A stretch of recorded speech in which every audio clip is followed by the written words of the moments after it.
প্রতিষ্ঠানসমূহের সকল কার্যক্রম অনির্দিষ্টকালের জন্য বন্ধ থাকবে। প্রবাসীরা ব্যাংকিং চ্যানেলে কোনো প্রকার রেমিটেন্স পাঠাবেন না। সকল ধরনের সরকারি সভা সমাবেশ আয়োজন বর্জন করবেন। বন্দরের কর্মীরা কাজে যোগ দেবেন না, কোনো মালামাল খালাস হবে না।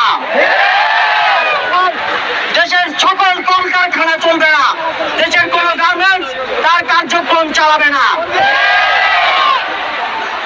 এই সরকারের পতন না হওয়া পর্যন্ত গণপরিবহন বন্ধ থাকবে। কেউ কাজে যাবে না।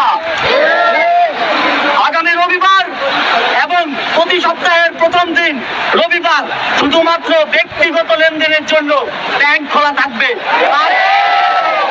বাকি সাপ্তাহিক কার্য দিবসগুলো ব্যাংক বন্ধ থাকবে। পুলিশ সদস্যরা রুটিন ডিউটি ব্যতীত কোন ধরনের protocol duty, riot duty, protest duty পালন করবে না।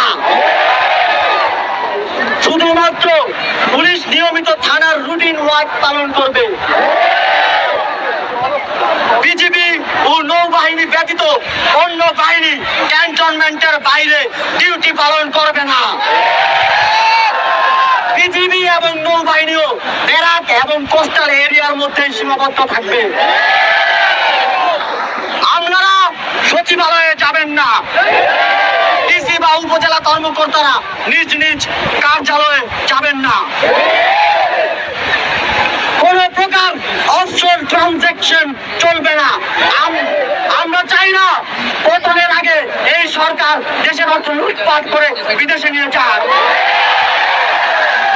ফিনান্স দ্রব্যের দোকান, শোরুম, মার্কেট সবকিছু অনির্দিষ্টকালের জন্য বন্ধ থাকবে। আমাদের অসহযোগ আন্দোলনের আওতামুক্ত থাকবে হাসপাতাল, ফার্মেসি, জরুরি পরিবহন সেবা যেমন ঔষধ ও চিকিৎসা সরঞ্জাম পরিবহন, অ্যাম্বুলেন্স সেবা, ফায়ার সার্ভিস, গণমাধ্যম, নিত্য প্রয়োজনীয় দ্রব্য পরিবহন, জরুরি ইন্টারনেট সেবা, জরুরি ত্রাণ সহায়তা এবং এই খাতে কর্তব্যরত কর্মচারী এবং কর্মকর্তাবৃন্দ। নিত্য প্রয়োজনীয় দ্রব্যের দোকানপাট শুধুমাত্র বেলা 11টা থেকে দুপুর 1টা পর্যন্ত খোলা থাকবে। বন্ধুগণ,